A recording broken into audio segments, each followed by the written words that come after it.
Continuing on the same topic of obedience to the Muslim rulers, Imam Tahawiyyah rahimahullah, he said, وَلَا نَدْعُوا عَلَيْهِمْ, point number 159, وَلَا نَدْعُوا عَلَيْهِمْ, and we do not make supplication against them. And we do not make dua, supplication against them, meaning against the Muslim rulers.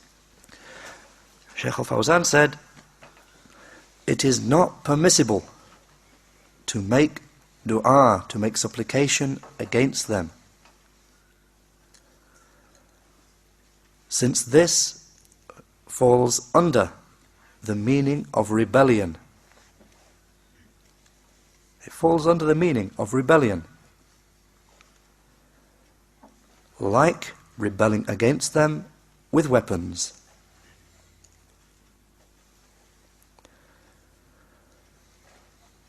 And a person makes supplication against them because he does not hold them to be valid rulers.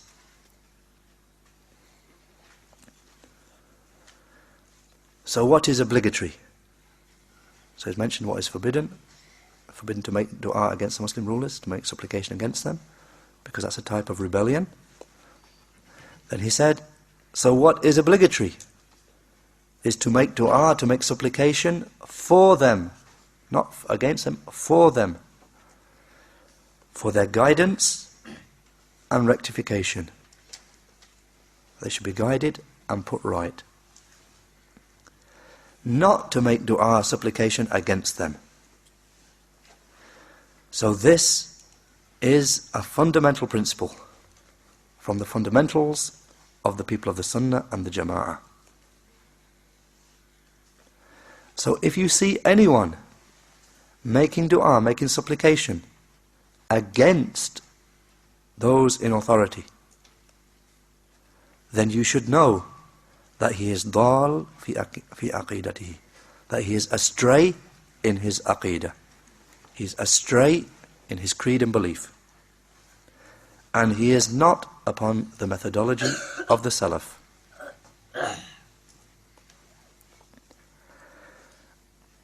And some people may take this, this principle, that we don't make dua against the rulers, that we make dua for them. He said some people may take this to be a case, or rather the opposite, that making dua against them, some people try and justify it, making dua against the rulers. He said some people may take this to be a case of having jealousy and anger for the sake of Allah, the Mighty and Majestic. In other words, some of those who do this, they make supplication against Muslim rulers, they make big du'as, whether it's from the minbar or wherever, they make big du'as against the rulers to explain what they're doing. They say, we have jealousy for Islam, we hate what they're doing, and look what they're doing, we are jealousy for Allah, we are angry for Allah's sake, so that's why we make du'a against the rulers. Shaykh Fawzan said, however, it is jealousy and anger not in its right place. Not in its right place. Because if they are removed, if those rulers are removed, then it results in evil consequences. And he said, mentioning a statement from one of the Imams, he said, Imam Al-Fudayl ibn Iyad rahimahullah, he said, and he related it from Imam Ahmad. He himself said it, and he also reported it from Imam Ahmad, that he said, لو أني أعلم أن لي دعوة مستجابة لصرفتها للسلطان. He said, if I knew that I had a dua, a supplication, which was going to certainly be answered, I would make it for the ruler. This was a statement of Al-Qadi Iyad, and likewise of Imam Ahmad. He said, if I knew that I had one supplication which would definitely be answered, I would make it for the ruler. And Shaykh Fawzan said, and Imam Ahmad had patience during the trial, during the mihna. Obviously highlighting the point that Imam Ahmad, who made this statement, he lived through the time of those rulers who forced the people in the mihna, the trial of the creation of the Qur'an, the trial of the saying, the false saying, that the Qur'an is created. When they forced the people upon that, whipped the people and killed some of the people to try and make them say the Qur'an is created. And yet, as Shaykh Fawzan said, Imam Ahmad, so they were the rulers he was dealing with. Shaykh Fawzan said, so Imam Ahmad had patience during the trial, and it is not established from him that he made any supplication, any dua against them, or that he spoke against them. Rather, he had patience. And the final outcome was in his favor. This is the position of the Ahlul Sunnah wal Jama'ah. In other words, Imam Ahmad, even though he had rulers over him who were calling the people, trying to forcing the people, imprisoning the people, lashing the people, even killing some of them to try and force them to say this word of kufr, that the Qur'an is created, yet Imam Ahmad still made the like of these statements. If I had a supplication which I knew would be answered, I would make it on behalf or for the favour of the ruler. I would make it in favour of the ruler. Then Shaykh Fawzan said, so those who make supplication, make dua against those in authority of the affairs of the Muslims, they are not upon the position of the Ahlul Sunnah wal Jama'ah. And likewise, those people who do not supplicate for them, this is a sign that they have deviation away from the Aqedah, the creed and belief of the Ahlul Sunnah wal Jama'ah. So here Shaykh Fawzan highlights two groups of people who he mentions have a sign of deviation in their creed and belief. First group are those who make supplication, make dua against the Muslim rulers. And then a second group as well, not only that, those who won't make any dua in favour of the Muslim rulers. They just say, well, okay, I won't make dua against them, but I'm not going to make any dua for them. Likewise, as the Shaykh said, that is a sign of their deviation in their Aqedah, away from the Aqedah of the Ahlul Sunnah wal Jama'ah, that they don't make dua for the rulers. So it's not enough that we don't make dua against them, rather we must make dua for them. Then Shaykh Fawzan said, and some people criticize those who make supplication in the Jumu'ah khutbah for those in authority of the affairs. Some people criticize them for making dua for those in authority of the affairs. And they say, this is flattery. This is hypocrisy, they say. And this is just seeking to gain favour with them. Shaykh Fawzan said, Subhanallah, how perfect is Allah, how free Allah is from all imperfections.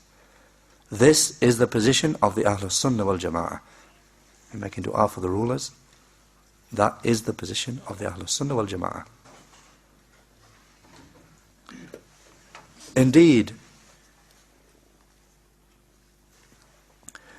from the Sunnah is to make dua, supplication for those in authority of the affairs. Since if they are rectified, then the people become rectified. So you should make dua for them, for rectification and guidance and good.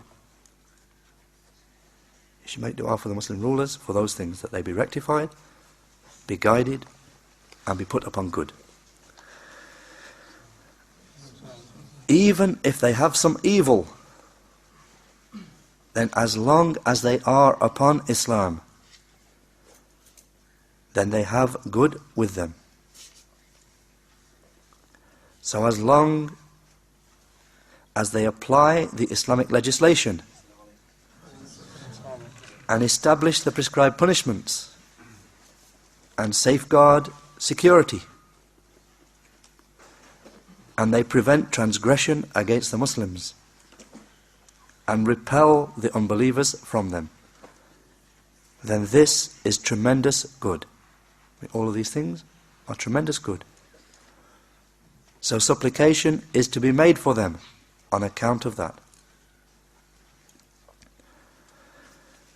And whatever sins and wicked acts they have, then the sin is upon them. However, they have tremendous good, and supplication for their uprightness and rectification is to be made for them. So this is the position of the Ahlul Sunnah wal Jama'ah. This is the position of the people of the Sunnah and the Jama'ah.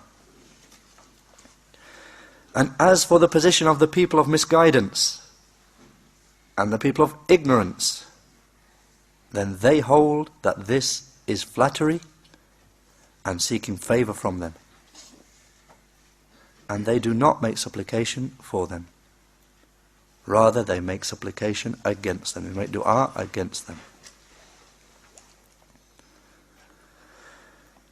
Then Shaykh al-Fawzan comments upon their justification for what they do, making dua against the Muslim rulers. They say it's a case out because we are jealous for Islam. So Shaykh al-Fawzan said, and jealousy for Islam does not lie in making supplication against them. So if you truly wish for good, then make dua, make supplication for them, for rectification and good. So Allah is able to guide them and to turn them back to the truth.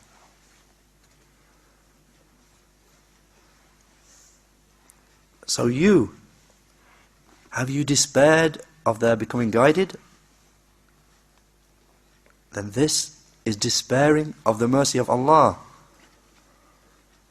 And also making supplication for them, for the rulers, making supplication for them is from an-nasiha. It is from sincerity and sincere advice. Just as he, alayhi salatu wassalam, said, and Shaykh al-Fawzan quotes the hadith, that the Prophet sallallahu alayhi wasallam said, ad-dinu nasiha, ad-dinu nasiha, ad-dinu nasiha. The religion is sincerity and sincere advice. The religion is sincerity and sincere advice. The religion is sincerity and sincere advice. We said, the companion said, we said, to who, O Messenger of Allah? He said, to Allah, lillahi, wa li kitabihi, wa li rasulihi, wa li a'immatil muslimina, wa a'ammatihim. He said, for Allah, and His book, and His messenger, and for the rulers of the Muslims, and for their common folk. The hadith, as I mentioned in a footnote, reported by Muslim. You'll find it there in the book of Iman, the first book in Muslim, the book of Iman. And also reported by Al-Bukhari in a chapter heading in the book of Iman. And it's from a hadith of Tamim ad-Dari radiyallahu anhu. Shaykh al-Fawzan said, so this is a tremendous principle, and it is obligatory to give attention to it, particularly in these times. Particularly in these times.